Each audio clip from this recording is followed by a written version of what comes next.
con Enrique Capriles sobre este proceso electoral. El rol, por ejemplo, de la comunidad internacional en este proceso, el rol de los presidentes Petro y Lula, se habla de un pacto, un acuerdo, han negado que el presidente Petro tenga en sus manos ese papel, etcétera, etcétera, pero sí ha hablado efectivamente de una actuación muy intensa de ambos presidentes, de Lula y de Petro, en cuanto a crear condiciones que garanticen, bueno, un día después en tranquilidad. Es una lástima porque nadie puede decir que el presidente Petro es afín a la oposición venezolana. Su simpatía tradicionalmente estuvo con Chávez y estimo yo ahorita con Maduro, con quienes están en el poder. Ahora, Petro es presidente de Colombia como resultado de una elección democrática.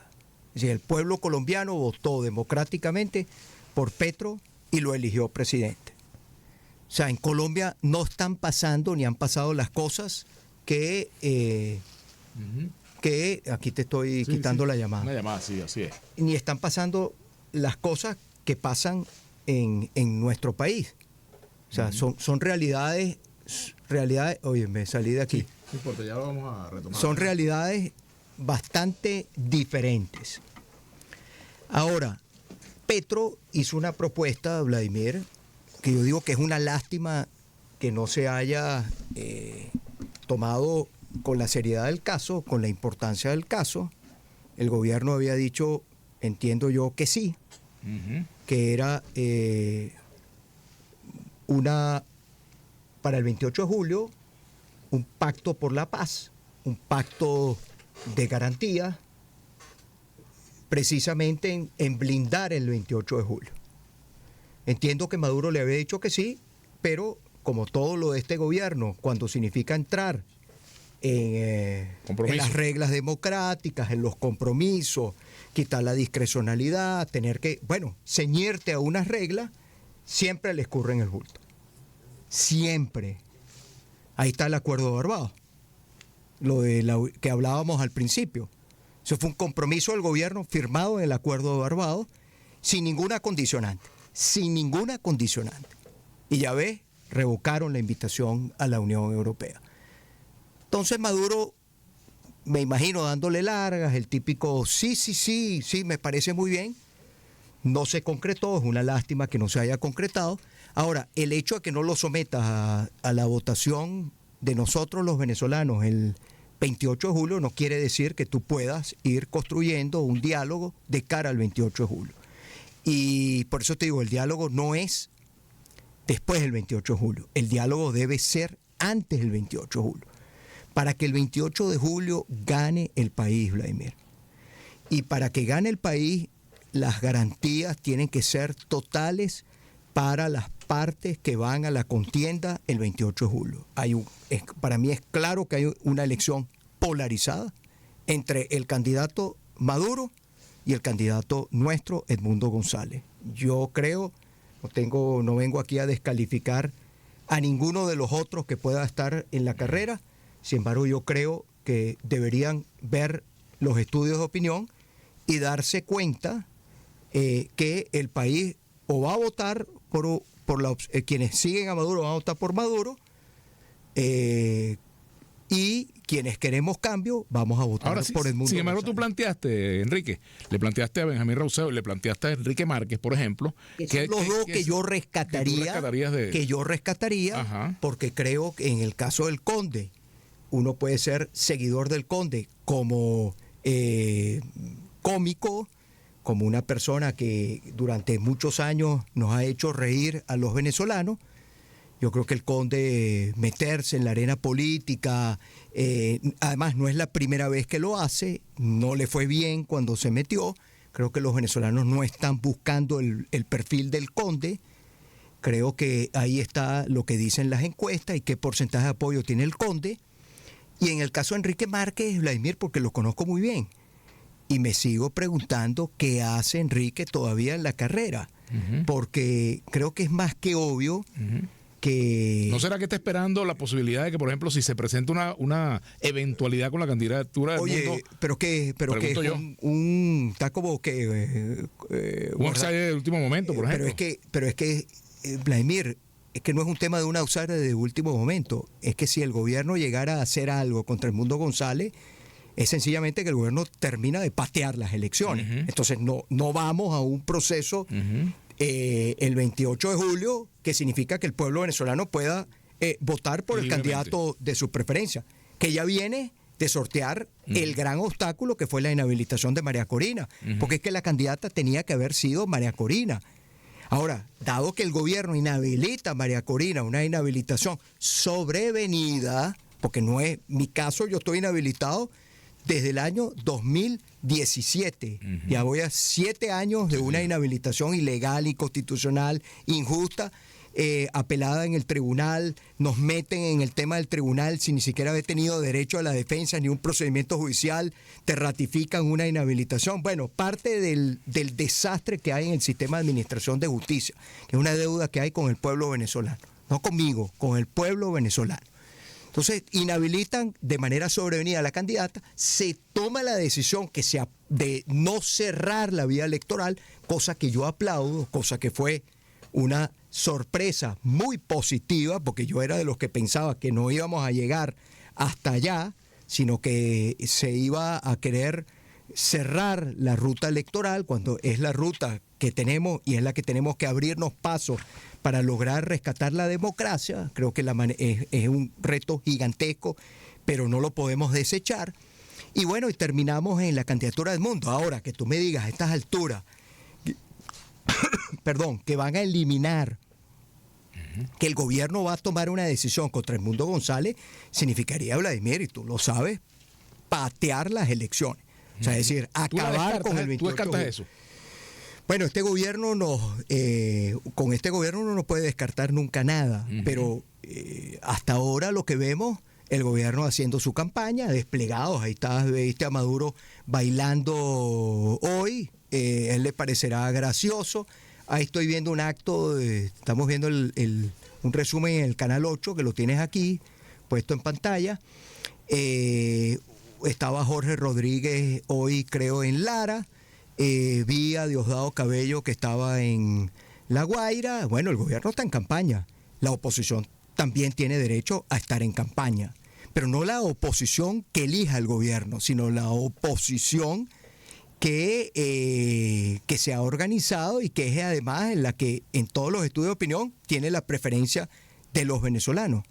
O sea, la oposición no la escoge. ¿Rescatas a Enrique Márquez? Yo ¿Has hablado con ellos personalmente? Con Enrique tengo unas semanas que no hablo.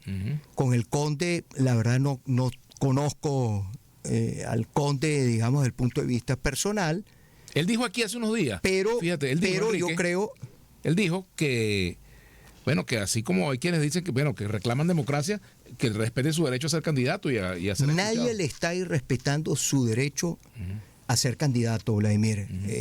Lo que yo creo es que la división de la oposición es parte de la estrategia siempre del gobierno para, no teniendo la mayoría, hacerse del resultado. Así fue el año 2021. ¿Qué mensaje tienes tú para nosotros, candidatos, para nosotros que no rescatas, Enrique? Oye, yo creo que sin ponerte a nombrar uno a uno, creo que ahí está lo que dicen las encuestas. Algunos no llegan ni al margen de error, es decir, no cuentan con ningún tipo de apoyo. Me imagino que el gobierno les va a subir el volumen.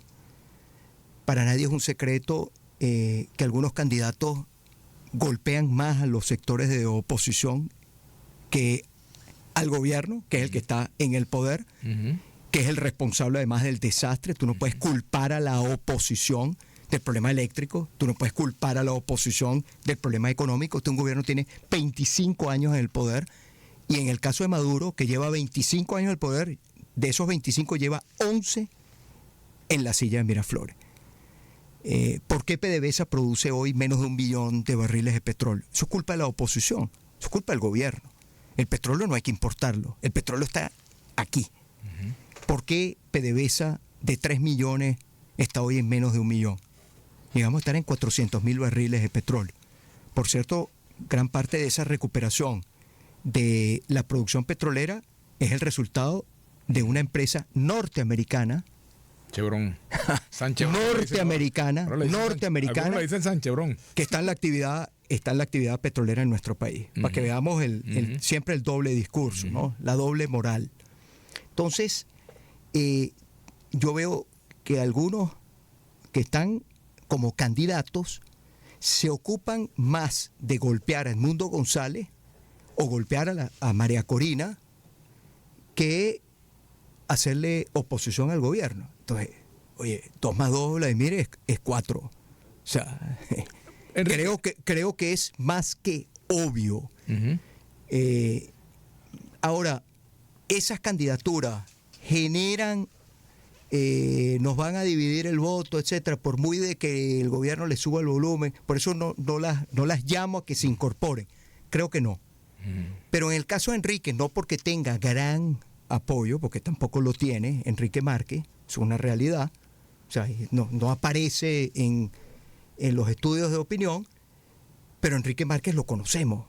Enrique Márquez es de la oposición democrática. Enrique Márquez hasta hace nada era nuestro rector en el Consejo Nacional Electoral. Cuando digo nuestro, digo de los que queremos que haya un Consejo Nacional Electoral independiente, imparcial, que sea garante de la voluntad de los venezolanos. Entonces, ver a Enrique Márquez como candidato, no lo entiendo. Y el caso del Conde, te reafirmo, ya el Conde probó la política. Y que él no quiera recordarlo, ese es otro tema, pero es una realidad. Y el Conde tendrá alguna gente que lo sigue. Me refiero fuera de su personaje. Y yo creo que es importante, si él habla de cambio en el país, habla de que se logre la transformación de Venezuela, bueno, la transformación y el cambio hoy en Venezuela lo representa Edmundo González. Yo aspiraba a ser candidato, Lemir, más allá de la inhabilitación. Creo que tampoco hubiera ganado la primaria. La primaria la iba a ganar María Corina. Ahora, yo no me retiro, no porque María Corina iba, sino más bien desde la inhabilitación, tratar de facilitar. Si no van a levantar las inhabilitaciones, ¿cómo yo ayudo a facilitar para no salirnos de la ruta electoral? María Corina decidió mantenerse en la primaria y gana la primaria, y la primaria la gana de manera incuestionable. Ahora, fíjate, no levantaron las inhabilitaciones y el candidato termina siendo, cosa que se logra la unidad, que parecía imposible, termina siendo Edmundo. Ahora, eso no le quita ni el peso, ni el capital político, ni nada. Entonces, te reitero que Edmundo González es el que está y es el que apoyamos todos. Y sería, creo yo, extraordinario que otras figuras que yo creo que están en la oposición democrática se sumaran. Enrique, así lo veo yo. Enrique, todavía existe un tema que es muy complicado, que es el de la recompensa que pesa sobre la cabeza del presidente Nicolás Maduro. ¿Qué le dices tú a Estados Unidos sobre ese tema y qué harías tú en el lugar de Nicolás Maduro si tuviese una situación? Bueno, eso forma parte de las plenas garantías. La oposición no, a diferencia de lo que siempre quiere decir el gobierno, la oposición no le dice a los Estados Unidos, no toma decisiones por los Estados Unidos. El gobierno siempre se quiere abrazar sobre un falso nacionalismo, porque te reitero lo de la producción petrolera, tanto critican a los Estados Unidos y hoy PDVSA, mañana se va Chevron, y es un problema para PDVSA y por lo tanto es un problema para los venezolanos.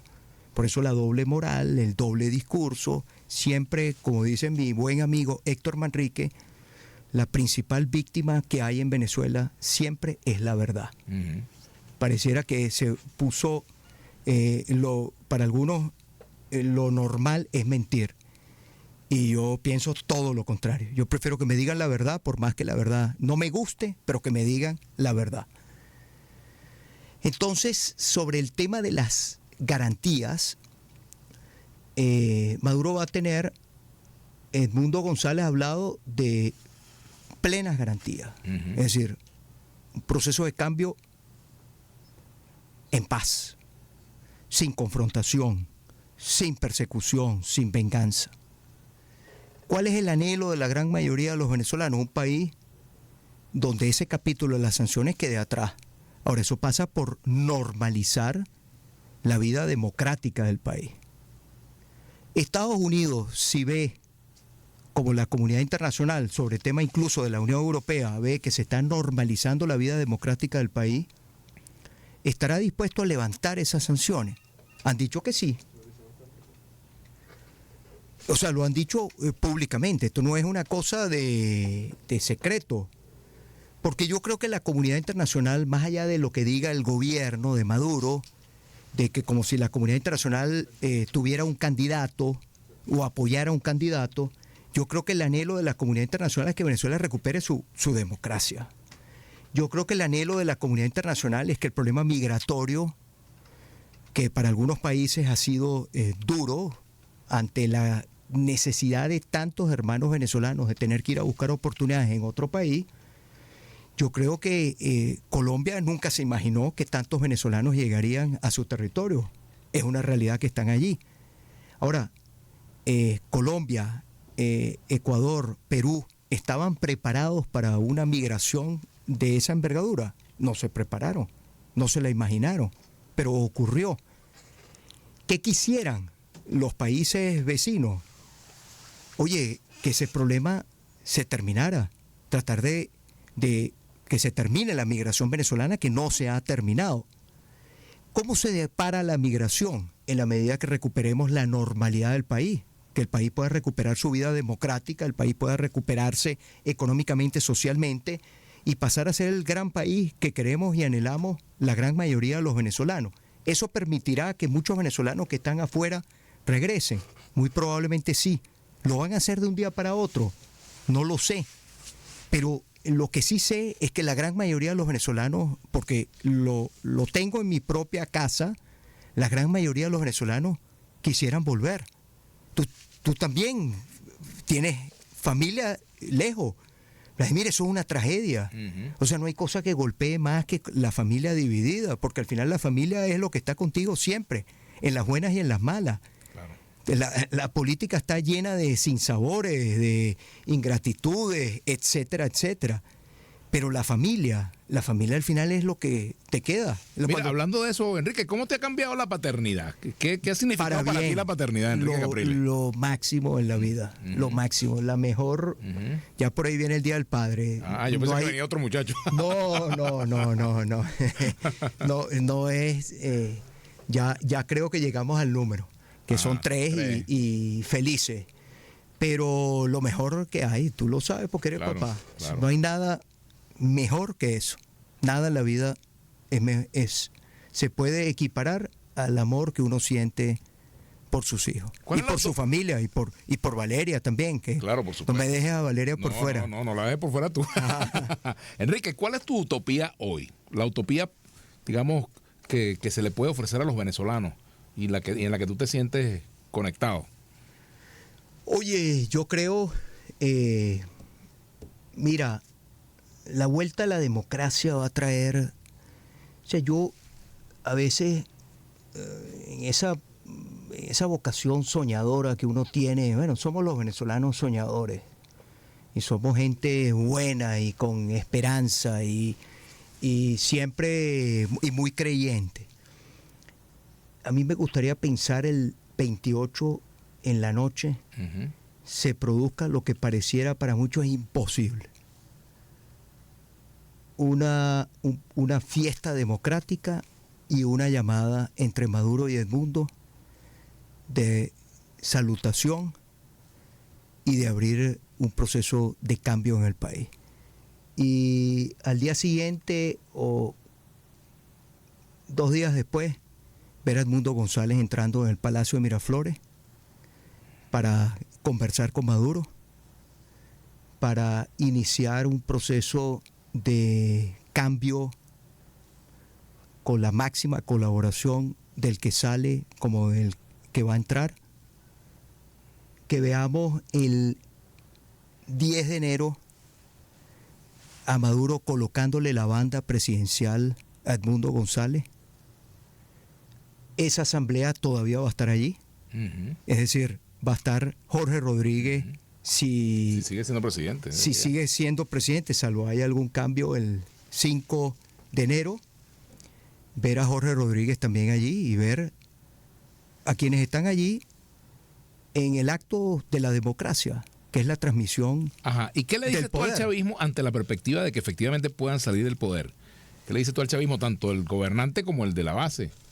Es que cuando el chavismo, y tú lo sabes mejor que nadie, cuando se fueron por el camino del autoritarismo, de renunciar a las banderas que les permitieron llegar al poder, cuando se fueron volviendo la cúpula antidemocrática, fíjate que no es una casualidad como ha ido cayendo en el apoyo del pueblo venezolano. Porque los venezolanos tenemos en nuestro ADN la democracia, con todos los problemas que puedan tener las democracias. Los venezolanos somos demócratas. A los venezolanos nos gusta votar, pero también elegir, es decir, que nadie nos cambie nuestro voto o que nadie se nos robe nuestro voto. Al chavismo, madurismo, yo creo, mi visión seguramente va a ser distinta a la de la cúpula, pero yo creo que lo que más le conviene, siendo una fuerza política, es oxigenarse, replantearse. Son demasiados años en el poder, Vladimir, y ha pasado en otros países. Salen del poder y vuelven al poder, pero vuelven en otras condiciones. Por ahí leía uno de tus comentarios, veía uno de alguien que decía, bueno, pero los partidos políticos también tienen que reoxigenarse, tener cambios. Absolutamente de acuerdo, los partidos políticos a lo interno también tienen que reinventarse. Más allá de la persona, son también sus planteamientos. ¿Cuáles son los planteamientos para la Venezuela del 2024? Tú no puedes venir con unos planteamientos en la Venezuela del 2024 de los que planteabas en el 2012. O sea, los planteamientos que yo hacía en el 2024, en el 2012, no los podemos hacer en el 2024. Empezando porque en el 2024 el Estado no tiene la capacidad de mantener y fortalecer los programas sociales que ofrecían en el 2012, claro, que era la gran expectativa de los venezolanos si los programas sociales robustos iban a desaparecer. Ya no hay programas sociales. Entonces, plantear ahorita que tú vas a venir con una cantidad de programas sociales, de asistencialismo, no es verdad. No es verdad. Ahora, hay cosas que obviamente si tienes que plantear en el 2024 para el 2025, tienes que ajustar el sueldo, tienes que hacer un ajuste en el salario mínimo. Tú no puedes seguir pagándole a los trabajadores públicos 130 bolívares al mes. Eso es criminal. Tú no puedes seguir pagándole a un pensionado 130 bolívares al mes. Hace 10 años no había la moneda, no era el dólar. Ahorita dicen, bueno, ha ido cayendo. Mentira, Vladimir. Hoy donde entres, el precio de referencia, tienes que pedirle, pásemelo a bolívares. Pero el precio referencial es dólares. Claro. Es decir, prácticamente el dólar es la moneda de curso, no de curso legal, pero es la moneda que está en la calle. Hace 10 años era el bolívar. El bolívar lo destruyeron. O sea, el país cambió. Ahora, el país que venía de una hiperinflación y hoy día tiene una inflación de 200%, eso es bueno. Vladimir, sigue siendo 200%. La inflación en Venezuela debería ser de un dígito, no de 3 dígitos, de un dígito. Entonces el país necesita cambiar. Es obvio, Vladimir, que quien durante los últimos 11 años no resolvió los problemas, no construyó hospitales, no hizo escuelas, no hizo carretera, lo ves ahí ves cuál es para Maduro la celebración del adulto mayor. La celebración del adulto mayor no es anunciarle una seguridad social al adulto mayor, es una bailoterapia. Es que el país para Maduro se convirtió en eso. Ese es el país que sueña el chavismo. O sea, el chavismo llegó al poder bajo esa propuesta que hoy Maduro les hace. No lo creo. Tú estuviste allí. O sea, tú mejor que nadie lo sabes. Yo no te tengo que echar cuento porque tú estuviste allí. Yo lo vi. porque fui presidente de la Cámara de Diputados en el primer año de Hugo Chávez. Yo me acuerdo perfectamente. Me acuerdo cuáles eran las banderas que levantaba. Esas son las banderas que hoy tiene Maduro en la calle. Cero. Las banderas hoy de Maduro es la amenaza, el bloqueo, todo lo demás. ¿Tú crees que si hubiera bloqueo, todos estos carros últimos modelos que vemos en las calles llegarían a Venezuela? No hay bloqueo. Eso es una retórica gastada. Entonces el chavismo no es una tragedia pasarte a la oposición. Es una tragedia pasarte a la oposición si quien va a llegar al gobierno va a ser lo mismo de quien se está yendo del gobierno. Y ahí está. Por eso yo invito a que la gente oiga, escuche el discurso de Edmundo González. No es una revancha, no es la persecución, no es judicializar partidos, no es inhabilitar gente, no es elegir con quién te sientas a conversar. Por eso Maduro dice, no, el 29 va a convocar un gran diálogo. Más de lo mismo. Enrique, gracias. Lamentablemente se agotó el tiempo, te agradezco mucho que nos hayas acompañado. Gracias, Vladimir. Bien, queridos amigos, hacemos la pausa. Escucharon a Enrique Capriles y bueno, te esperamos por aquí nuevamente. Antes 60 días faltan para la elección. Sí, señor, espero que en esos 60 días vuelva por acá. Bien, vamos a hacer una pausa y ya regresamos acá en Entre Líneas. Entre Líneas.